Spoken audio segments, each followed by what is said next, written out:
मंत्र वही जो गुरु देता है, ध्यान रखना। पढ़ के और जपना वो एक अलग चीज होती है, लेकिन जो गुरु परंपरा से सिद्ध होता चला रहा है, वो जब कान में मंत्र जाता है तो गुरु खुद पद्धति बताते हैं, ऐसे जपना।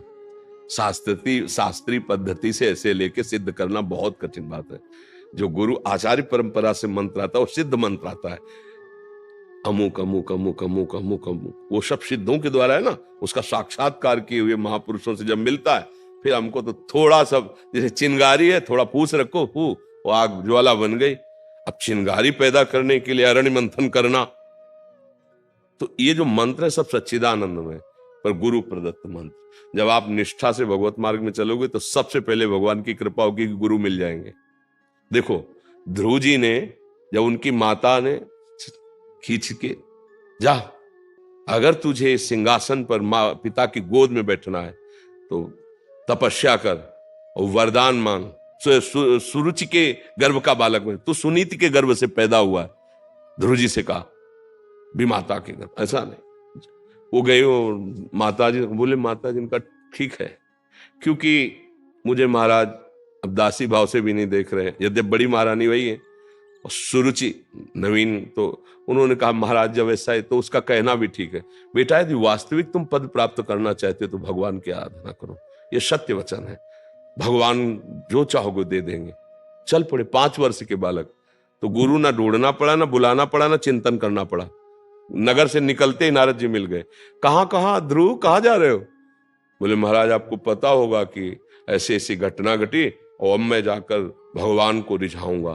तो उनका अभी चलते हैं, महाराज उत्तानपाद को आदेश करते हैं, अभी वो राज तिलक कर देंगे युवराज पद पे, तुम्हारा नहीं जाने की जरूरत। ध्रुव ने सोचा अभी कदम बढ़ाया तो युवराज पद मिलने की बात आ गई, अब तो रुकेंगे ही नहीं महाराज, अब तो निश्चित भजन कर ले जाएंगे। तो बोले वहां बहुत सिंह है, सर्प है, बिच्छू है, भय और प्रलोभन। उन्होंने कहा महाराज क्षत्रिय कुल में जन्म हुआ है, एक बार कदम बढ़ा दिया तो पीछे हटाएंगे नहीं, चाहे मृत्यु क्यों ना आ जाए। चेला पक्का, गुरुमंत्र उसी समय दे दिया, मांगना नहीं पड़ा, 12 मंत्र गुरुमंत्र दिया और बोले जाओ। 6 महीने में भगवत साक्षात्कार कर लिया, क्योंकि सिद्ध मंत्र गुरु प्रदत्त है ना, बहुत जल्दी। तो मुझे लगता है गुरु का वर्ण करके उनके द्वारा दिए हुए मंत्र से फिर हमारा काम बहुत जल्दी बन जाए। मंत्र मूलम गुरु वाक्यम, गुरु के वचनों से निकला। महर्षि इसमें एक प्रश्न था, आपके सत्संग के माध्यम से हमें सुनने को मिलता है कि सब संत भगवानों की अलग अलग निष्ठा होती है, तो जो कोई अगर वो आज्ञा ऐसे कर देते हैं जो हमारे गुरुदेव ने हमें कुछ अलग आज्ञा किया है, तो उस कंडीशन में हमें क्या करना चाहिए? देखो आज्ञा पालन तो सिर्फ गुरु वाणी का होता है, सेवा हम किसी की भी कर सकते हैं। संत के आगे में जरूरत पड़ी तो पशु पक्षी की भी सेवा कर देंगे, जरूरत पड़ी तो किसी, इसका मतलब सेवा कर दिया तो उसके अधीन थोड़ी हो गए, उसकी आज्ञा का पालन थोड़ी करेंगे, समझ रहे हो ना। आज्ञा का पालन तो सिर्फ गुरुवाणी का, जो गुरु के श्रीमुख से वचन निकले बस वो गुरु वाणी का हम पालन करें। उन्होंने कहा संत समागम करो, साधु सेवा करो, तो कर रहे हैं, लेकिन वो हमें आज्ञा करे तो हम उसके लिए दस्तखत लेंगे गुरुवाणी से। अगर गुरु की आज्ञा है और आपकी बात मिलती है गुरुवाणी से तो हम मान लेंगे, नहीं तो आप बोलते रहिए, हमने सुन लिया, प्रणाम कर दिया, चल दिए, हम उसको स्वीकार थोड़ी करेंगे, समझ रहे ना।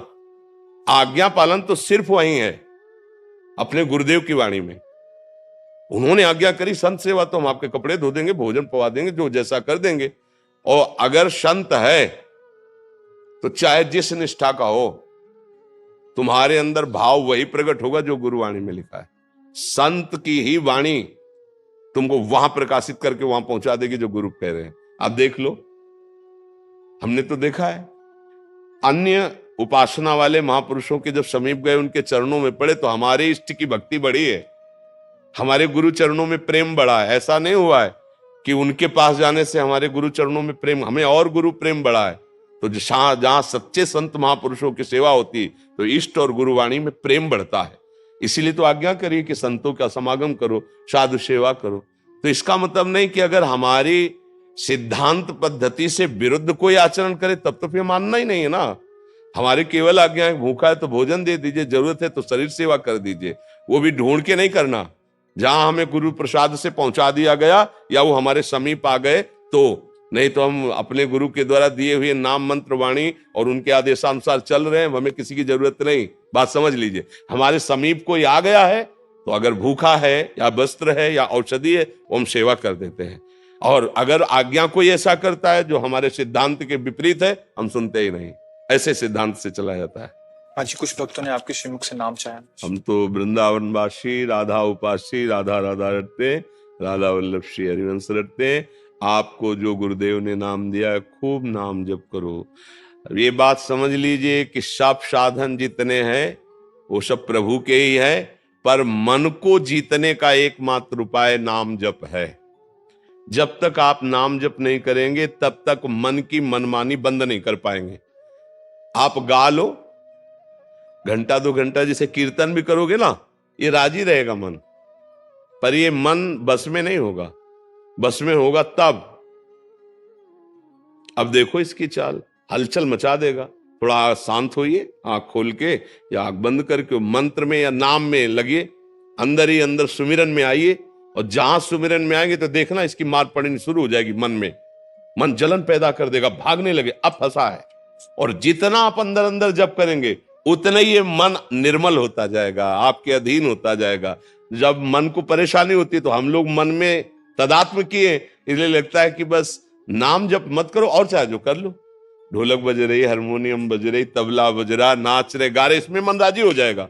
लेकिन शांत बैठकर एकांत में गुरु चरणों को प्रणाम करके और फिर नाम में डूबना, ये बड़ा कठिन काम है। आप देख लो अंदर से, और यही मन को बहुत जल्दी निर्मल करता है। ऐसा नहीं, भगवान नाम कीर्तन, वाणी कीर्तन, ये सब बहुत मंगलमय है, लेकिन मन को अधीन करने के लिए एकमात्र उपाय है ना, अंदर ही अंदर सुमिरन करना।